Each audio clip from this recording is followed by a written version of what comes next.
I feel like the obvious question everyone has is, how did you end up with a cellmate who is Aryan Brotherhood if there's no Aryan Brotherhood in Colorado? That doesn't really make sense. And what I'll tell you is, he never said he was Aryan Brotherhood, but he did have a swastika cut into his body with a razor blade, like he cut it into his body.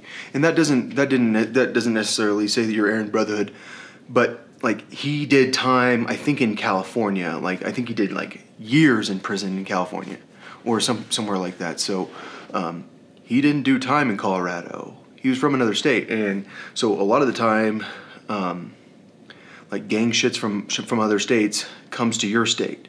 It's just like there are a lot of different gangs represented in like a Colorado Springs jail. Odd enough, you'd be surprised how everyone's from other states. So I don't know like very many people that are actually Aryan Brotherhood, but I do know white people that have done time in California.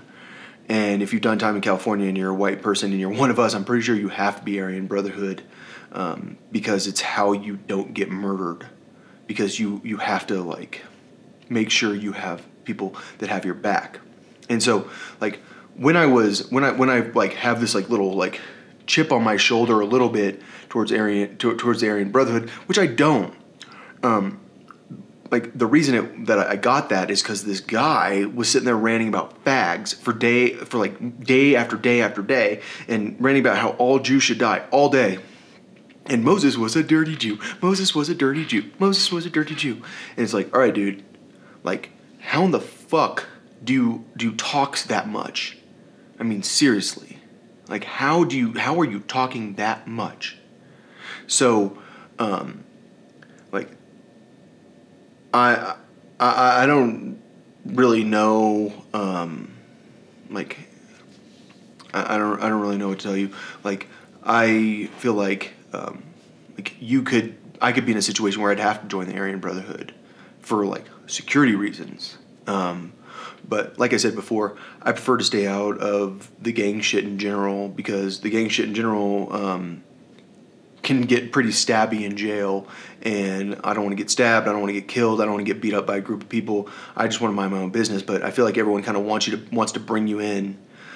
The moment you get there, it's like, all right, that's not how I am. I'd prefer just to stay, especially if I'm doing a small amount of time. If I'm doing a long amount of time, then that's when you kind of have to commit. But if you're doing a short amount of time, you want to get out, which means you don't want to get in a fight. So, yeah. That's why my real beef throughout my entire time in jail, though, was with this Crip guy. Like the guy who I feel like he might have been Aryan Brotherhood. Like that guy, he seemed like he was scared. Like he was trying to assert his dominance. That's why he kept talking about a razor blade. Like, damn, I wish I had a razor blade. I can't believe I can't have a razor blade in jail. In prison, I always have a razor blade. Like it's like, all right, I feel like you're afraid of me. And that's why you have to try to scare me. And it's like, if you're really afraid of me, then you should just be polite. And you should keep your mouth shut. But, I don't know. I feel like the Crips, like, want to own that jail. And it's like, all right, you want to own everything. And I feel like Blood is a lot more powerful gang than the Crip gang. Even though everyone knows the Crip gang. Everyone knows the Crips are famous. But I feel like Blood is a whole different level.